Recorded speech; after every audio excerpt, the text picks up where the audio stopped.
about why right now it has actually become a medical, even health instrument. Yeah. If it's actually lifted, then people might actually turn into extended socializing. Then he also talked about the increasing the number of people in private cars, actually, from 3 to 4. Yeah, that's you good. have that, right? Yeah. And then he talked about issues of borders and why they don't want them to reach into people's homes, because actually tracing of contacts could actually be harder. So the restriction of borders also remains, and emphasize that actually people walking home is safer than a border taking you up to your home, because then what happens if they can't trace the contacts in case somebody is actually infected? Restriction on religious gatherings has also been maintained. Churches and mosques remain exactly closed. So he talked about the task force linking up with the religious leaders to actually come up with measures in the last phase of the restrictions when that happens, and then the fate of arcades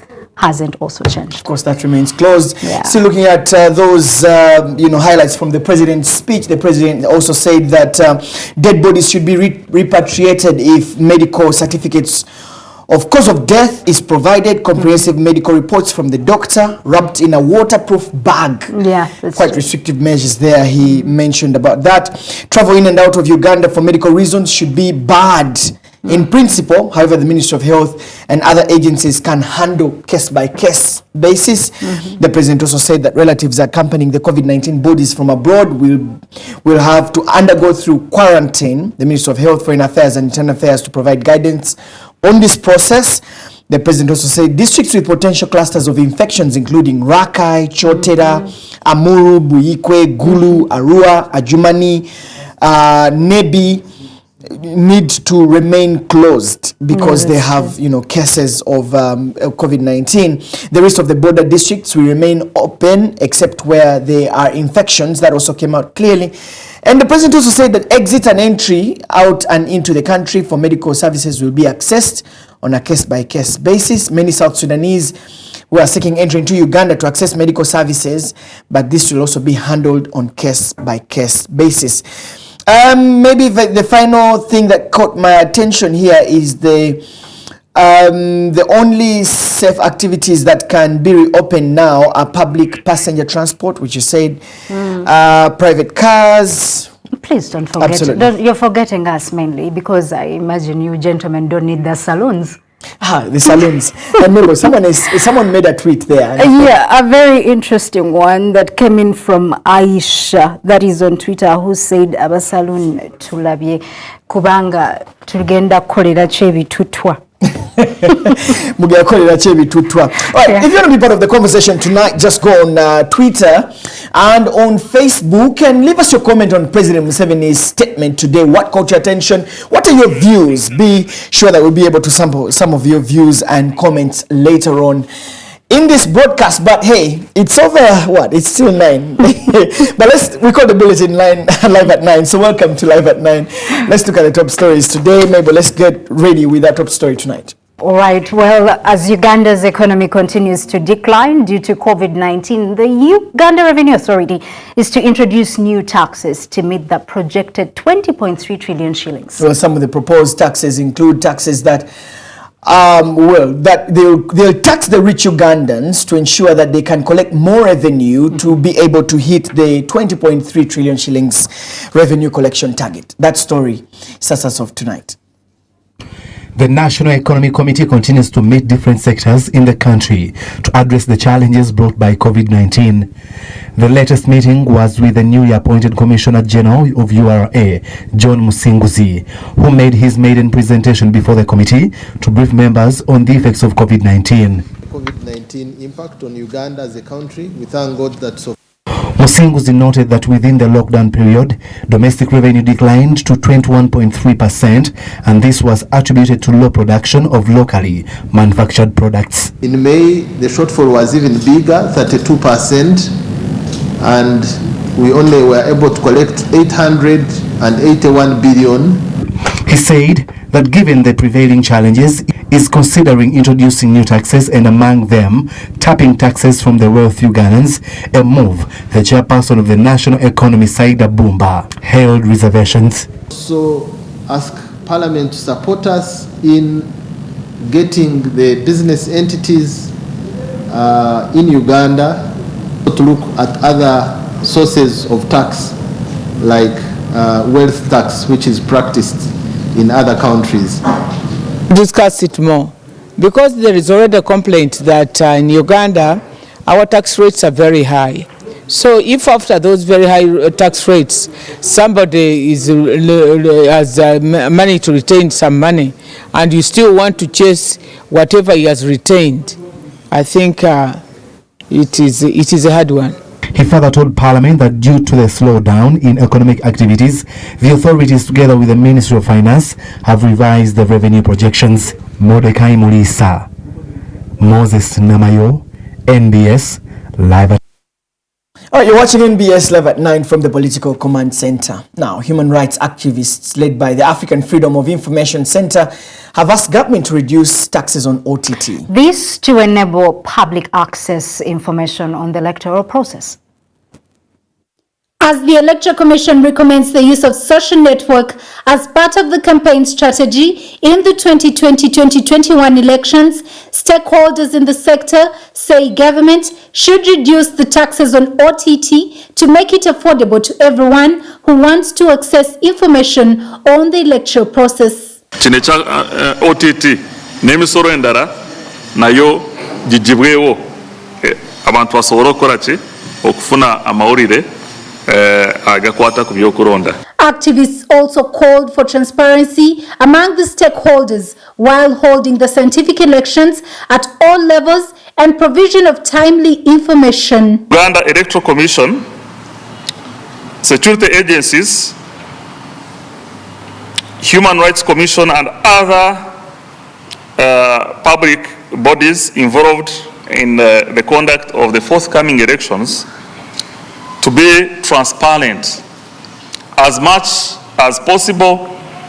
Every piece of information, every piece of record should be proactively disclosed. We also call upon these agencies to ensure timely access to information. Following the charges that have been clapped on the media by those who want to seek their interests, especially when it comes to the opposition politicians, where journalists and media houses have been victims, the activists have requested that media should be allowed to operate without inconveniences.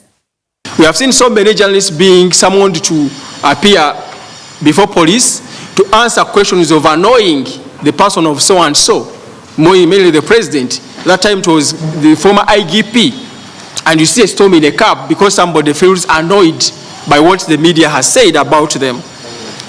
Such charges will still come up, and we do not know who is going to contend with a situation of that nature. Sheila Nakabuye, Esther Namtamba, NBS Live at 9. People Power leadership has denounced the revised electoral roadmap, saying it had the influence of the state. Well, People Power believes that banning public rallies in the guise of curbing the spread of the coronavirus is just an excuse that infringes on the democratic principles that govern elections. It is far from over, especially on issues surrounding the revised roadmap for the 2021 general elections. The People Power leadership says the roadmap is not an initiative of the Electoral Commission, something that the Electoral Commission refutes. Fellow Ugandans, I'm reminding you that Museveni is at it once again. He recently met the Electoral Commission and he gave them orders to organize what he called a scientific election. Using the coronavirus as an excuse, he is banning public rallies and other aspects of a normal election as we all know them. I think the Ugandans, they are aware this commission has been in existence. This is not our first election to organize. We have organized the elections before, and we have never been directed by the president to organize elections or on how to organize those elections. People power. This content that Uganda should embrace examples from other countries that have held elections in this similar COVID-19 situation. We have seen normal elections going on, ladies and gentlemen. We've seen them in Malawi, we've seen them in Burundi, and as we speak right now, in America, a place that is much more affected by the COVID-19 pandemic is having elections this year in 2020, and they're having normal elections. In fact, yesterday, the US president was holding a public rally. To them, President Museveni may be afraid of the likely pressure arising from the opposition diehards, thus the move to push campaigns onto media platforms. They say the Electoral Commission should have consulted stakeholders before releasing this roadmap. But nonetheless, we are telling them now, we hope that we shall be able to appeal to their reason and they get to see sense in what we are saying. That all stakeholders, you know, we have aspirants for the presidency, these political entities, political organizations, religious leaders, CSOs, all those are stakeholders who should have been involved in this whole process. That should have happened at the very first step, but nonetheless, we are telling them now, we hope they can get to hear what we are telling them. And we acknowledge that, and we have started on stakeholder engagement, on the guidelines, on how best we can apply the guidelines. Desire, Derek Ford Mugumisa, Julius Chitone, NBS, Live at 9. So Alliance for National Transformation political party has announced its electoral roadmap for the 2021 general election, with a delegates conference scheduled for August, in which the party will choose a flag bearer. Now, this as the party announced that it's involved in talks with other opposition parties on how to front a joint political presidential candidate. Details following this report. As the country gears up for the campaigns and subsequent general elections, political parties are moving to position themselves to take reins of this country. Alliance for National Transformation Party has announced its roadmap with a delegates conference scheduled for August. Therefore, we are going to call upon all our members and all Ugandans that are interested in campaigning or picking the flag of ANT for presidential elections, want to pick nomination forms from these headquarters. Today we are giving out nomination forms up to 25th of this month. The party's mouthpiece says they are also in talks with other opposition political parties over the possibility of a joint candidate. That the internal processes that we're in today that are leading us to the flag bearer, the delegates conference to elect a flag bearer, do not in any way jeopardize or affect our discussions with our colleagues on the grand plan of having a joint coalition and, if possible, a joint candidate. On the recently held no-NEDA meeting between People Power and FDC, Serias said at the moment they are not in a position to participate. And they reached out to us and we told them that since we're a new political party which is preparing its national delegates conference, we may not have the time to go into the defense activities. Jamila Mlindo Nwaha, NBS, Live at 9. A section of legislators is divided over a proposal by the NRM Central Executive Committee to postpone elections for the local government councils. Well, some say postponing elections will reduce competition for airspace on media houses, but those against it say that this move is actually described as unconstitutional. The NRM Central Executive Committees on Tuesday this week scheduled to receive the interpretation from the party's lawyers and that of the Attorney General on the legalities in postponing local council elections. Proposal is good, at the same time with challenges. But as SEC prepares to receive a report from the legal team, a section of legislators is divided on the proposal of postponing the local government elections, with some in support, while those opposed to the move describe it as unconstitutional. Since we are going to be on media, for example, NBS, if you are supposed to interview the chairperson, 03s, the district councillors, the district chairpersons, and the sub-county councillors, the media will be, the radio stations will be few.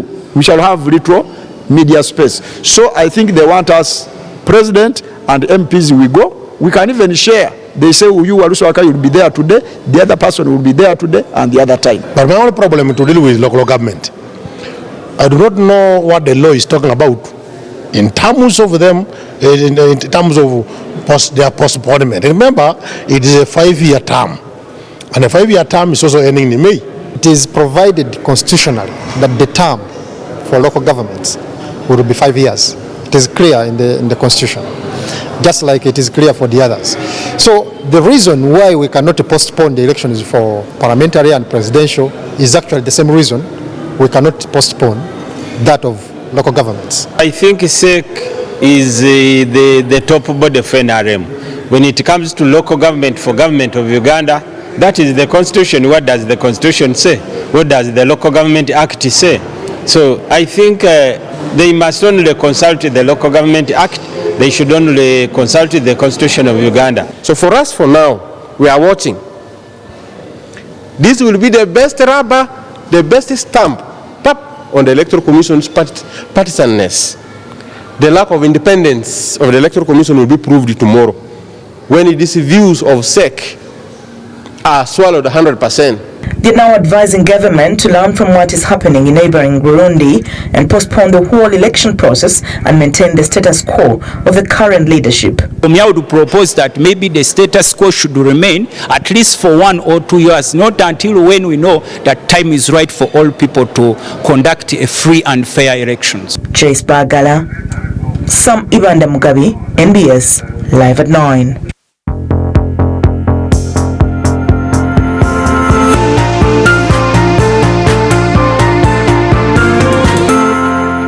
Brought to you by Avoid the crowds and use your card. Pay with your Absa debit card at any point of sale. Or better yet, shop online. Stay safe.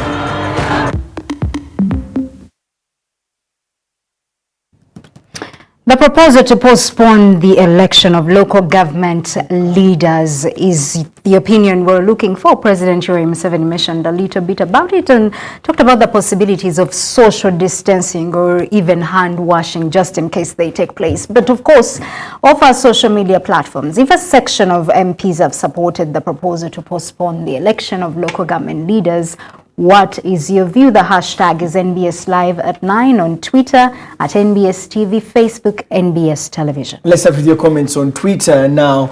We have Michael Kent, who is saying that they should not only postpone local government leaders, but all elections. Wow. Okay, Boniface Muhumuza of Facebook asks, why only local government? The whole electoral process should be postponed uptown when the country is declared COVID-19 free. Wow, that's an interesting one.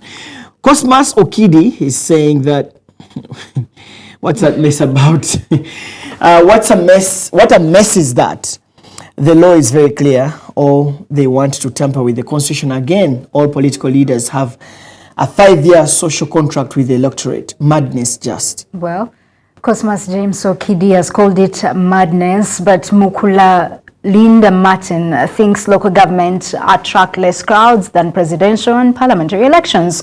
He asks why only local governments, if need be, then the whole process should be suspended until further notice. Well, it looks like everyone is saying that they should suspend this.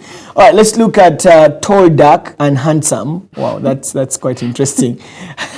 At HPOX, he said that regional elections ensure that the government remains accountable to the people and that the risk of abuse of office, of power, is minimized because rascals can be voted out of the office, and it also ensures transition of power is bloodless. That is tall, dark, and handsome. Quite an interesting. You're emphasizing that. Well, please continue with the discussion across our social media platforms. When we return after a short break, you want to find out why the Uganda police and Uganda prisons is actually struggling with offenders. Really? Yeah. Including business and sports. Stay with us.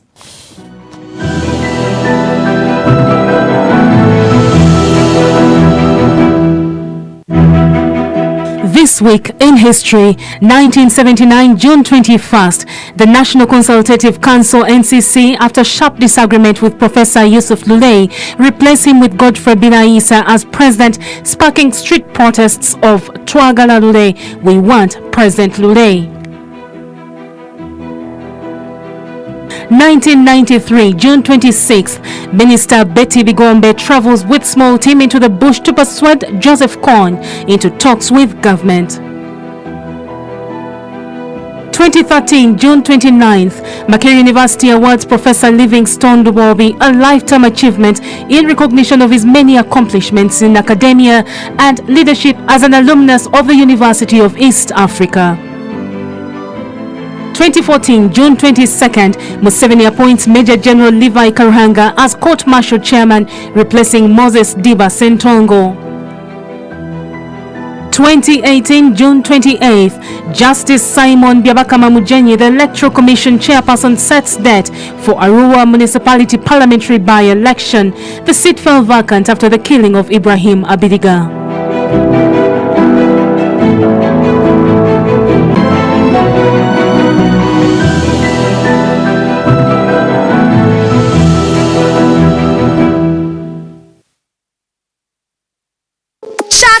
Cool Airtel. Be the champion in your community and instantly get 3% extra airtime back. All you have to do is buy airtime for your friends and family using My Airtel app. Download My Airtel app from Google Play or the App Store. No transfer limit, no extra charges. Remember, you get the 3% back in airtime only when you buy airtime for another number. Be smart, be safe. Airtel, the smartphone network. My husband, I don't have enough money to buy posh and onions.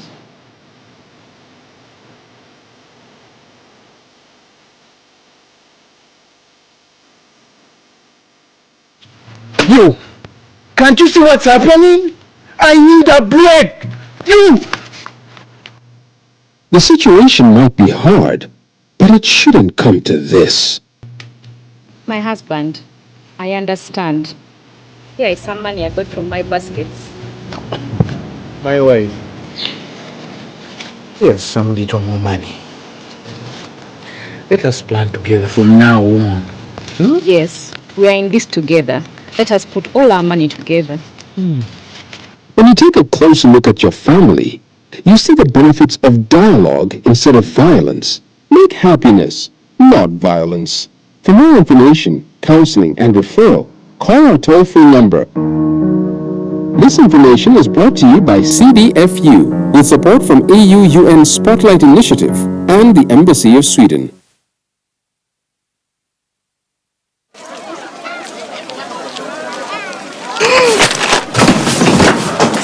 Do your gums hurt? Yeah. Does your toothpaste contain sage, eucalyptus, myrrh, chamomile? All that in one toothpaste? Yes, try Colgate Herbal. Colgate Herbal contains nature's best herbs and Colgate's fluoride technology to give you strong teeth and healthy gums. Ah, Colgate Herbal. Let's go.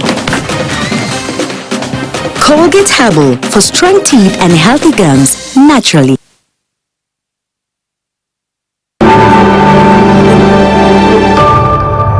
Fellow Ugandans, NMS urges you to do the following in fight against COVID-19. Regularly wash your hands with soap and use a hand sanitizer. Keep a good distance from a neighbor of not less than 2 meters when you are in any public space. Wear a face mask whenever you have cough or flu. If you have signs like high temperature, persistent coughing, or flu, call Ministry of Health helplines for further guidance and support. NMS has provided and will continue to provide the necessary supplies to Parliament, government institutions, UVRI, government hospitals, and all the 135 district surveillance teams. Each one of us has a personal responsibility to stop the spread of COVID-19 in our country. Stay home, stay safe. God bless you.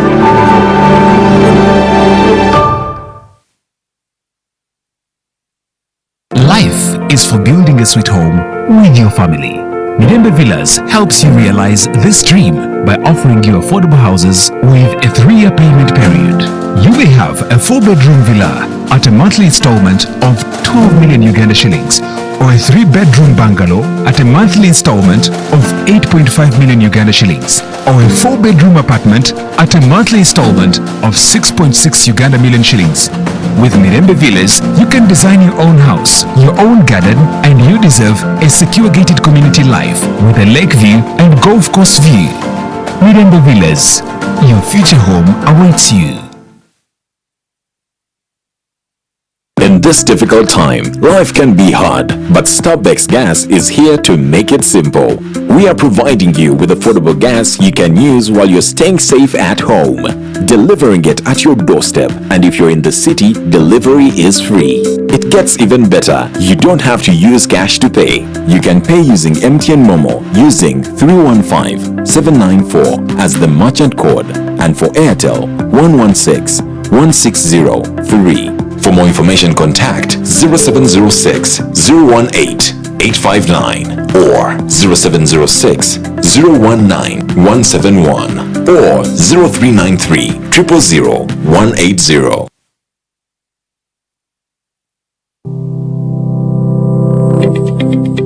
Fellow Ugandans, the lockdown order has had both positive and negative effects on families. The most negative effects have been domestic violence. The positive ones are that people have come together to bond. But unfortunately, some families have broken.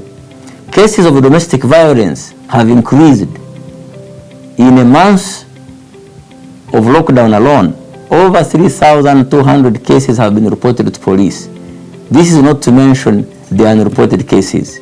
Domestic violence is real and it is criminal.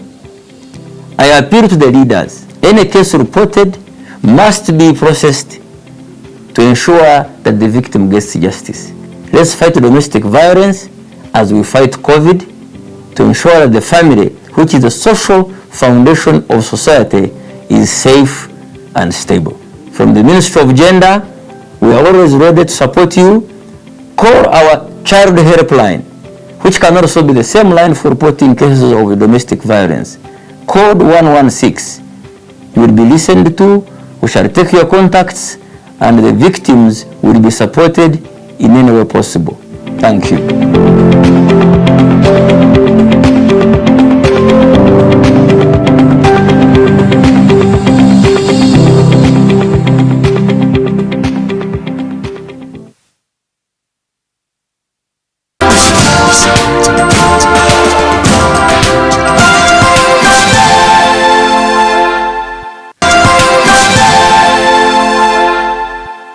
We're glad you're still with us. This is NBS Live at 9. Let's look at other stories that made headlines.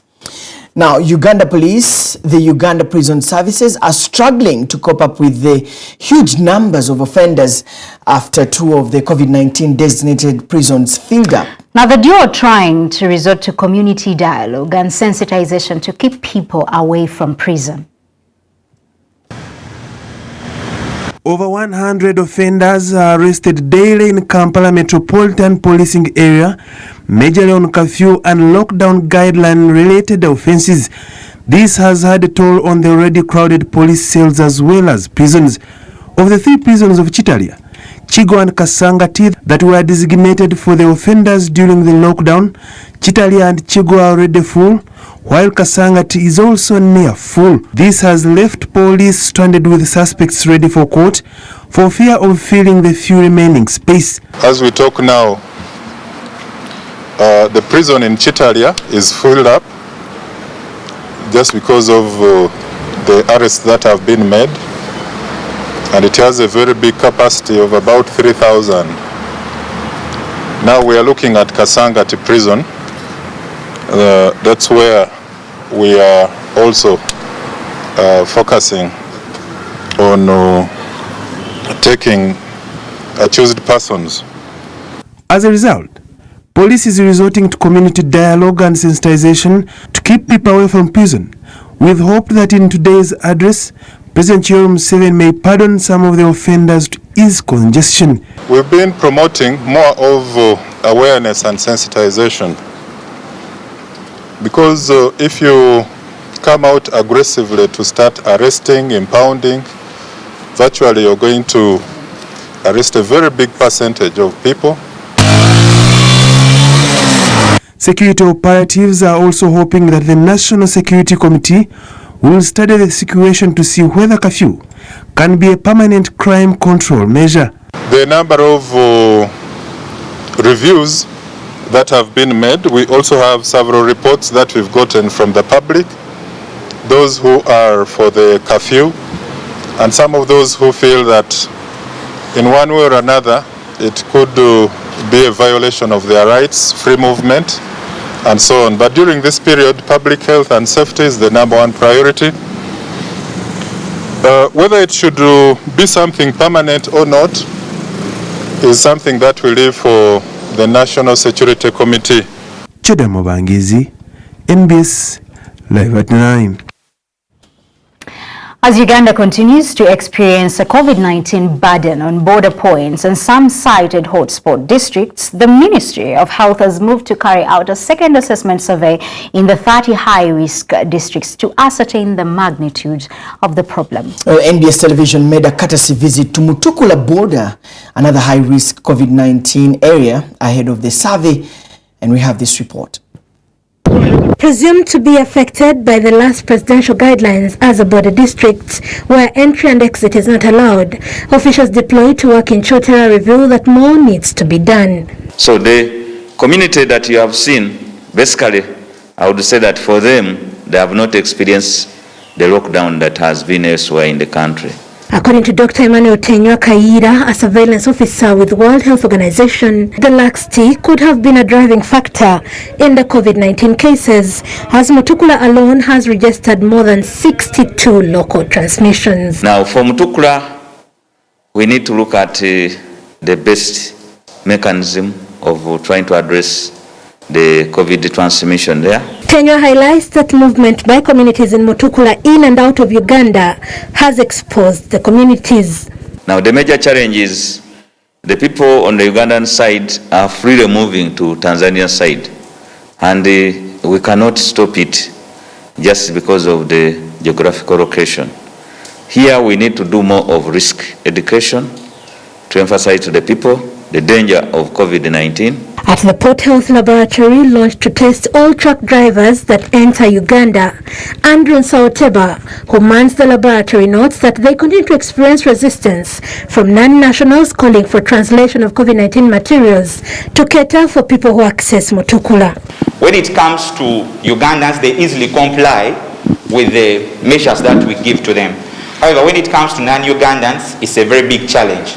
So I really think that we could get a screen at that point where information can be passed on in English, Kiswahili and Luganda to these truck drivers for mindset change. The laboratory currently is able to test 350 samples, way below the target of 764 samples a day. However, currently we've not been able to hit that target, not because of reagents, but because of the samples that we've been receiving. There have been few. We've been running a maximum of 330, 350. Saoteba, however, says the lack of a properly planned waiting area continues to expose others. The other biggest challenge is that there are no seats at that point of entry, at that point of results waiting. Therefore, after they have been able to do the social distancing, they later move back in groups. As many people are arrested trying to access Uganda through the porous borders, the Ministry of Health notes that a second Sero survey is inevitable. So right now we are carrying out a rapid assessment in those hotspot areas. The rapid assessment is not only for purposes of information, it is complementary to our surveillance. Is to compare countries and to learn from these diseases. We have to know about each case which has turned positive, as well as the type of profile of those people who have come negative. That information, that knowledge is important for Uganda, and it is important for the sub-region as well as globally. The World Health Organization reveals that failure to contain the pandemic at points of entry could put to waste all interventions earlier achieved, calling for geographical lockdown. Now proposing to the government, we could do a geographical lockdown in order to contain the transmission in this place. Otherwise, because of the continued business, free travel on water to Tanzania and the Tanzanians also coming to Uganda, we shall experience more and more cases. While the country has not registered any COVID-19 deaths, the over 700 COVID-19 cases for a country that had an early win in curbing infections is worrying, as officials foresee a second wave of infection. Zahara Namuli, NBS, Live at 9. You're watching NBS Live at 9. So in one of our big stories today, the chief...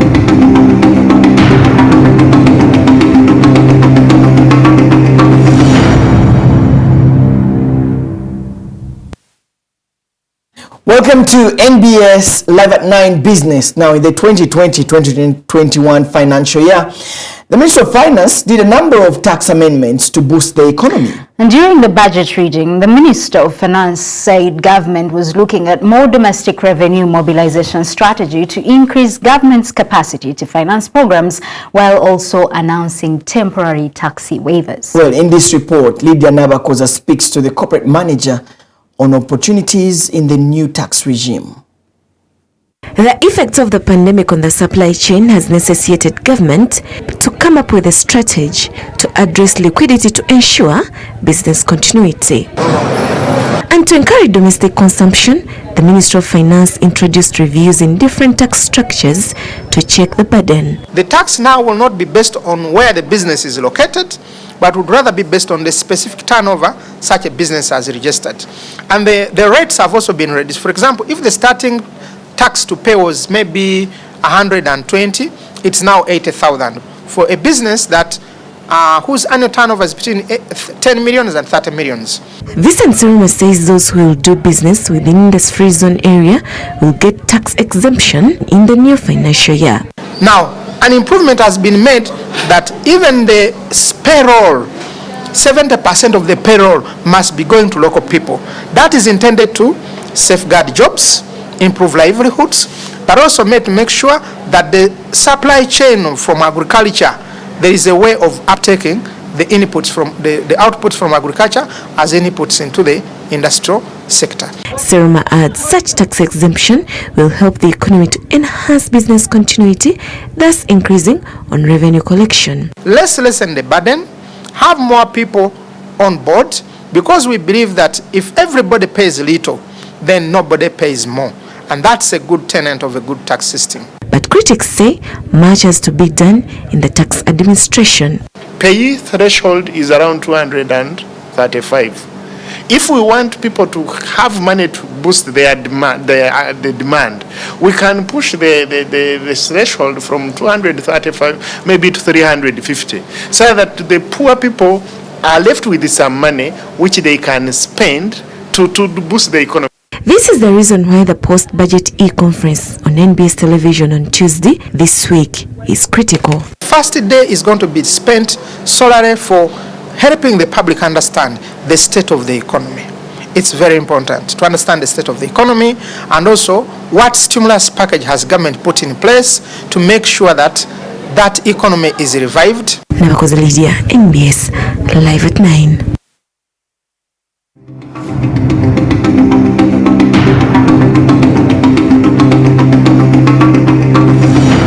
The Uganda Police and Gaming Board officials have arrested staff of a Chinese unlicensed betting firm, Bangabet, who are posturing as Bungabet in Nakasero. Well, details following this report.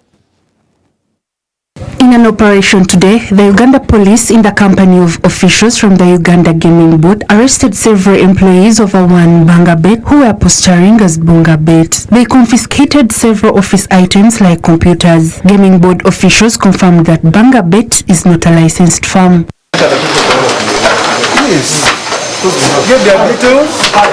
We got information that Bangabet is carrying out gaming activities without the National Gaming Board license. So basically that's why we are here confiscating the machines, because they need to have license before they start operating. We have been for a long time trying to know why our sales have gone down.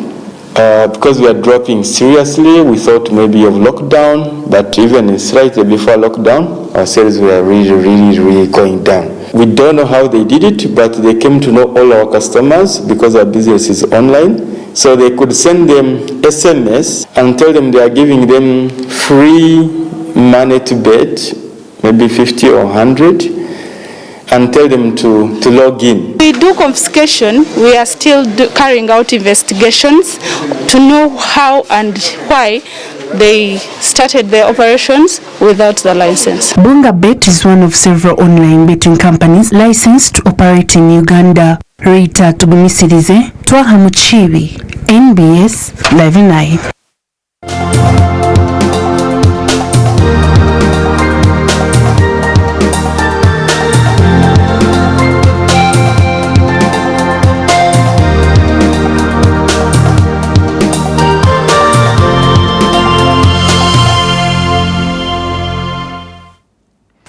Well, we do appreciate you for watching, and what is certain is that we're going to be here again tomorrow, same time until Thursday. But would want to know what stood out for you, mate, during the presidential address. Well, I think for me, it's going to be the whole, the president tried to explain it that people are working in arcades need to be a little bit patient, they need to be organized, and that government will give them a starting capital. But I think they're going through a lot of, going through a lot of emotional pain. Yeah. The border guys, remember we interviewed the border chairperson of a border association at the beginning, and again the president insists. Talk about the saloon. Doing the saloons, people. Someone was asking that how do you do your hair? And yet we're under lockdown, so you may have to explain. Yeah, but of course our hearts go out to all of you. At the same time, like the president emphasized, we need to be safe, keep alive, and of course maintain the social distancing, the hand washing, that is more important, right? At the end of the day, we need to be alive to be able to fight COVID-19. Well, my name is Solomon Serwanti. And my name is Mebo Twegumiezake. From us, good night. Good night.